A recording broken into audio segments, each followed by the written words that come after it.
Today's edition of the podcast is brought to you by Coach Me Plus. Coach Me Plus is the leader in athlete management software and a product that I've been lucky enough to be using for a little over a year now.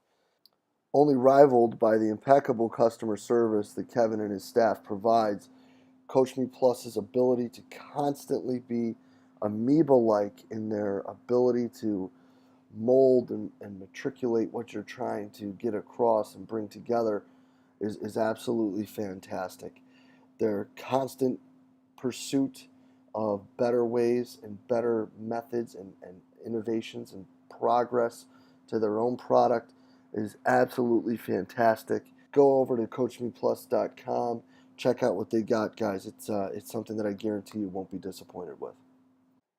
Hello, and welcome to the podcast. Today, guys, we're going to throw it back a little bit to you and give you something a little different. We are going to bring back from the 2015 edition of the seminar the introduction talks of both Landon Evans and Jim Snider. And along with that, we are going to offer you a 20% discount code at the link that we are going to post below in iTunes, Podomatic, and YouTube, as well as on the site.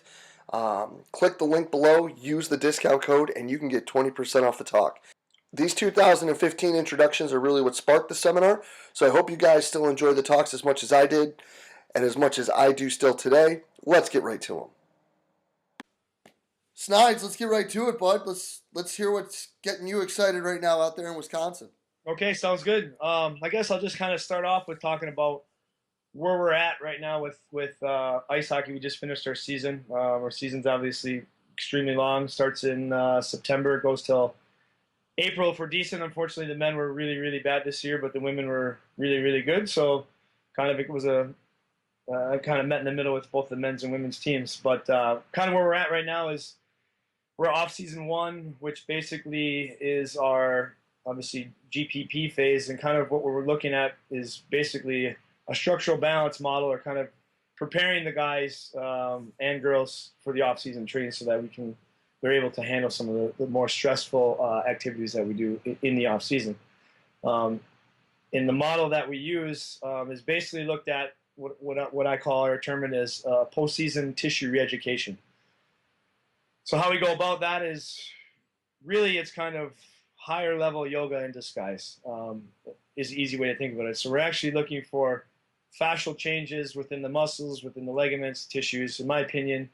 And there actually is some newer research out there that says that tendons, ligaments, muscles, they're all the same thing. They all connect and join in the same thing. They're this old notion of that ligaments and tendons and muscle and bone all kind of connect in a different area. They're all the same. So that's kind of what we look at. So an example would be our first phase, 2-3 week block is typically working the muscle in elongation under an isometric load in basically the most extreme position. So an example would be we may do an elevated lunge on top of two 45-pound bumper plates. The athletes are in the stretch position as far as they can, especially working with ice hockey, where they typically they're in a bad posture. So more of their issues are frontal or sagittal plane issues, where we're looking at quadricep, hip flexor, obliques, abdominals up to the opposite pec. So we're actually putting the athletes in an extreme stretch position to kind of help get a fascial change. So we're starting at 2 minutes of total time, working at 4 to 5 minutes of total time. The end time really depends on where postseason ends, and so how we can progress. So we start at 2. Each workout we progress up 30 seconds each time. And so we're actually working the tissue at end range. So you have origin, insertion, tissue stretched. You're working those components while also increasing flexibility at the same time and breaking adhesions. That's kind of the first block in a nutshell. And then after that, we basically come back into more submaximal eccentrics in exactly the same exercise or range of motion that we were doing. So if it was an extreme lunge, the next position would be a barbell forward lunge, and basically sinking down in that same position. We elevate the back foot just to give a little bit longer eccentric stress and kind of get, again, through some of that tissue change that we're trying to go after to kind of help rebalance things. So in short, really, it's putting the muscle on extreme stretch, allowing a fascial change, which requires at minimum 2 minutes up to 4 to 5 minutes, then taking the tissue and now working it through a submaximal eccentric change to actually kind of break through adhesions and strengthen the tissue through that range of motion. And actually, through submaximal eccentrics, you're also getting your muscle endurance work as well. So there's actually, I was just reading a new book. I think it's Eccentric Training by Holmgren. I forget the exact name, but there's some really interesting stuff looking at submaximal eccentrics and how really there's more of a shift to type 2A. So obviously, then you're going to have more. It's going to be more muscular endurance, which is kind of what we're after. But really, in hindsight, it's what I'm looking at is, again, trying to balance out the body. I work with hockey players, which is a unique population. So we're trying to, again, why I like the lunge, it's sagittal plane range of motion. Okay, hockey is typically a lateral or a frontal plane range of motion. So that would be more specific. We're postseason one, right off the postseason. So we should be working on things that are very non-specific. We run in the off season, we sprint in the off season. So we're trying to get them back into that linear area or linear feedback to get back in that range of motion so they kind of understand that. And then we add in some of our, speed mechanics drills, just re-educating them on how to move properly. Another interesting thing we do is same thing with the hamstring. So in ice hockey, the hamstring works as a hip extensor. So we know that the hamstring either works as a knee flexor or a hip extensor. Well, in ice hockey, there's no knee flexion taking place, except for, as Jay stated earlier, if you're sitting your ass on the bench. So really what we look at is then this is the time of the year that we really like to train the hamstring as a knee flexor. Again, a couple different things. One, it's non-specific. Two, it's very, very important for knee health. So we really need to kind of get that tissue remodeled and strengthened because in the off-season we run, we sprint, we jump. We do extensive jumping, so really we need to kind of re-educate those tissues around the knee joint area to be able to withstand those forces, along with ankle, calf area as well, because the guys are in skates, and there's hardly any ground force impacts, as there is in basketball, soccer, any kind of running sports. So that's another area that we have to address is the ankle-foot complex, because typically what you'll hear in ice hockey players is right after the season, guys will run the shit out of them, and they're going to have shin splints and low back SI joint issues and all kinds of stuff like that. So just because the body's not educated, properly like it should be. So like I said, we're in GPP trying to kind of address those issues that are completely non-specific to ice hockey, which is, in my opinion, what you should do when you evaluate your sport. Look at it. Okay, what are the non-specific movements? Those are probably the areas that you should kind of address postseason. And then as you go, obviously, you become more specific. So I'm a big proponent of specific activities. I think that, as we get closer to the season, things become very much more specific because if it's non-specific, it's an outside stressor that's taken away from their ability to compete as an athlete. So in my opinion, there's different schools of thought out there. Some people think that if you're doing similar or specific type of movements that you're going to have overuse. I strongly disagree with that. I think that you're actually increasing an outside stressor that's going to take away from sport form. That's my opinion. But I think that really that's what I look for is I'm trying to drive performance. So. But this stage, we're not really talking about performance. Exactly. So that's where, like I stated before, I talked about we're looking at isometric, and then we're looking at eccentric. So a lot of people are familiar with triphasic. Awesome book, and excited to hear what Cal has to say at the conference. And I was actually fortunate enough to work with Cal, kind of in the beginnings of some of that stuff. And the difference is this is not a performance model whatsoever. It's basically a structural balance model where I'm kind of getting guys ready for other models down the road. So the biggest difference, the question I get all the time is, well, how come you're doing isometrics versus eccentrics, where triphasic is the opposite, right? Well, triphasic is a performance-based model capitalizing on residual effects of training. So trying to drive performance. This model is not trying to drive performance whatsoever. It's basically trying to regroove patterns and kind of balance the body, um, if you will, to kind of help them for the off-season training and prepare the tissues, structures, joints for what's about to come and down the road. No, that's awesome. So looking at it, if we're not looking at it performance-wise, there still needs to be a way to evaluate this, right? Yep. So talk about how you look at kind of pre-post, how you realize these are affecting these student athletes in a positive manner. So kind of what we looked at, I guess one is eye test or postural tests. Some of the guys have done where we've done postural screens on the Alina bod, just looking posturally what's going on with guys. And then so before this block, postseason, we look at force plate on a Leonardo dual axis force plate, so we get left and right jump at the same time. So we look at any imbalances that way. We also use a force plate and also look at that while they're performing a Y balance test to look at center of pressure, kind of how the foot moves, where their weight is distributed, and then kind of obviously with the Y balance, it's just a range of motion test. And then we also look at eye DEXA. But really what we're going to do after we're done with this training block here is to kind of verify that things are working, is actually looking at, are they able to hold center of pressure in a more medial or neutral standpoint? So are they, more balanced, or is things out of whack? And are they able to increase ranges of motion with some of their movements through the Y balance test? So really, that's kind of how we're going to look at this. Other stuff would be more obviously subjective stuff where I've had athletes, some professional athletes that are done early, go through this similar model, and then get invited to world championships. So, when they go and play, then they're telling me that they're actually feeling better and performing at a higher level now. That's my goal. Like I said before, was not to drive performance, and this is the only time of year that I'm not trying to drive performance. Any other time of the year, that's all I care about is performance, performance, performance, performance. That's it.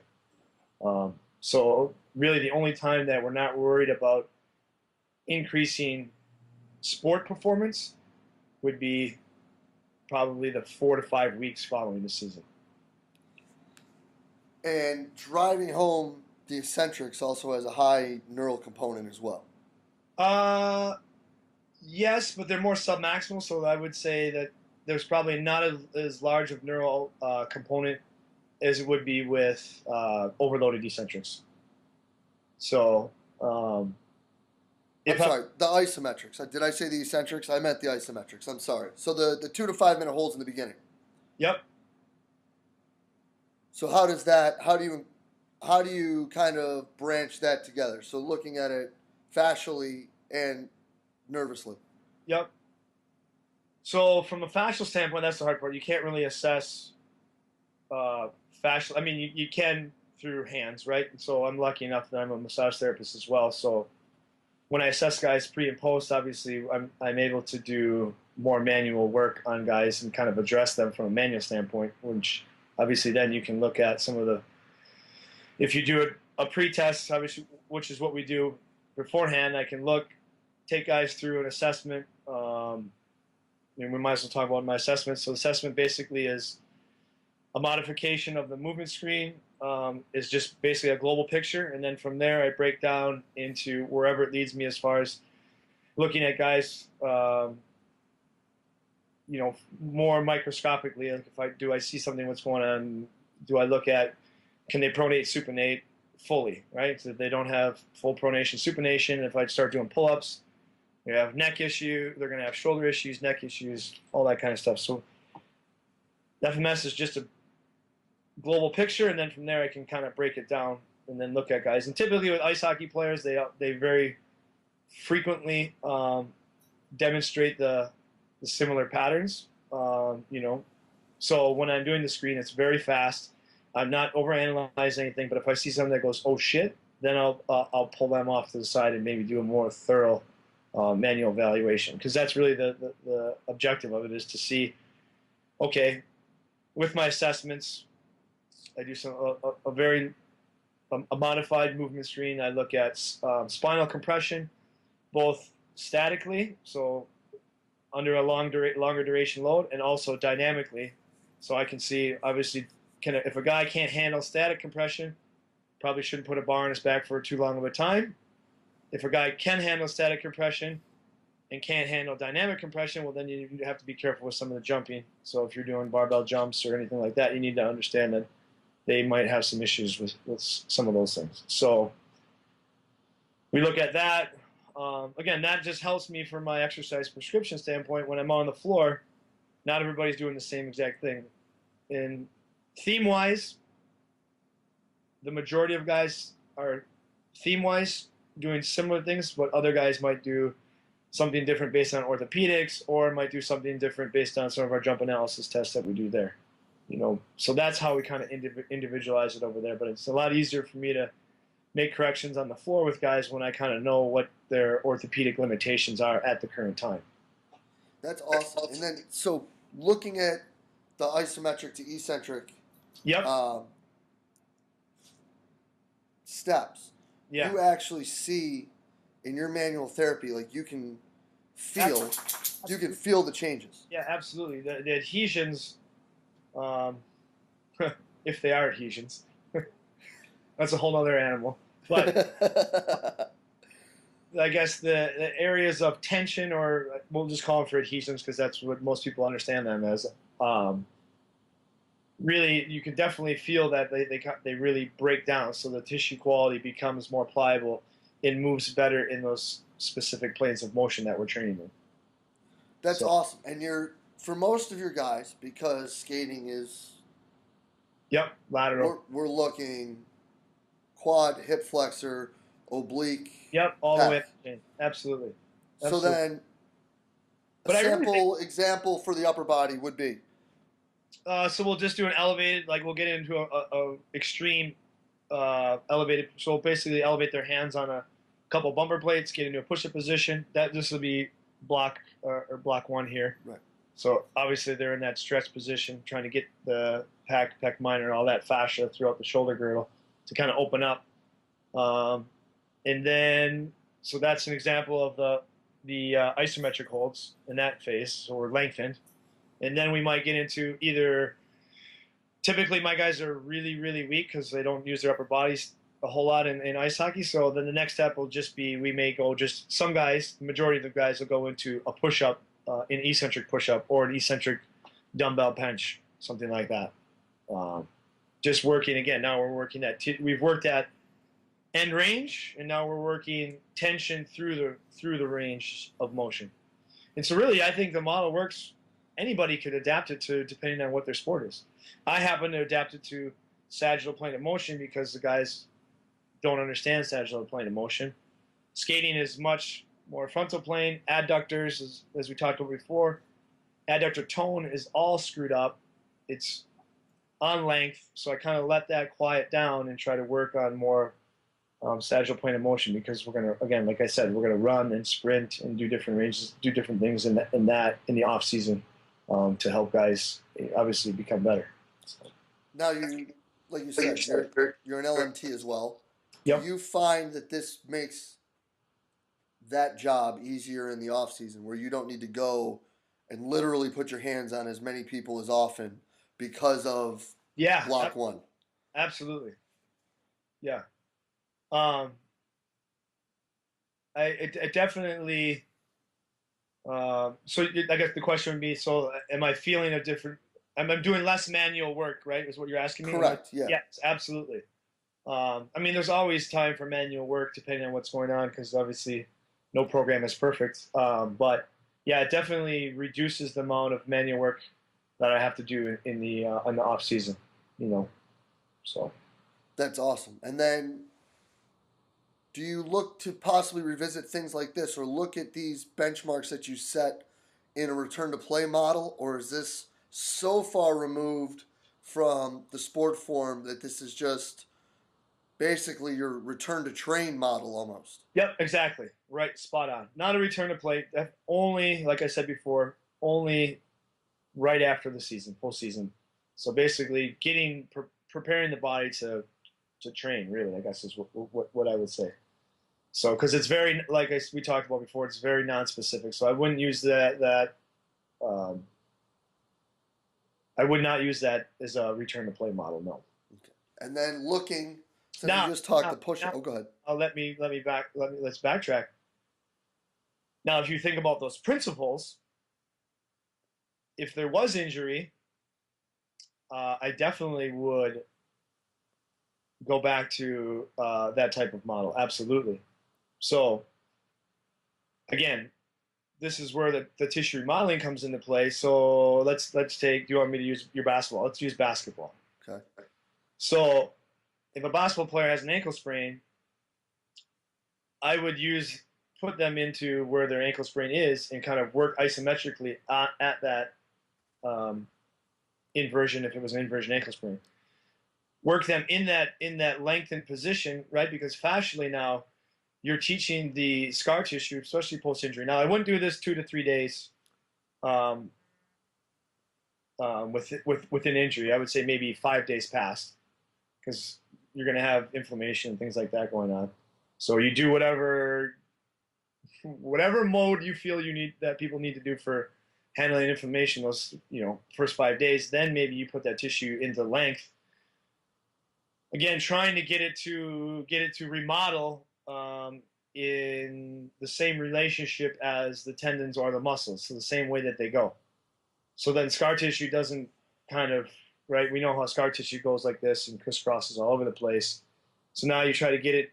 If you work let's just use one muscle or tendon. If you work isometrically in that range, now you're in theory trying to get that tissue to remodel along with in series or in parallel with the muscle in the direction of the injury. Does that make sense? Yeah. Lay the north-south road north and south. Don't lay it east and west. Yeah, exactly. Yeah.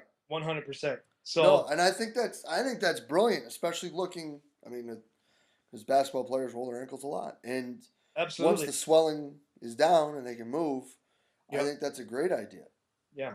So we've talked hip flexor, quad with the lunge. Yep. We've talked pec with the push-up. Yep. But of course, then the next question would be, okay, so now all we're talking about is the front of the body. How do you handle the backside during this GPP phase? Yep. So then backside would be, I guess we could work. So we'll work from the top side. So hockey players, extremely kyphotic rounded. So now what we're doing, we start lunge, first exercise, second exercise, push up, right? So we're releasing front side. Then the next thing we go is to the backside after we've opened the pec, kind of worked in that extreme position. Now we're actually gonna work to, I guess, shorten the backside because typically rhomboids and tissues of the backside of hockey players, because of the postures that they're in all year long, is lengthened. So we're actually trying to kind of re-educate it to shorten.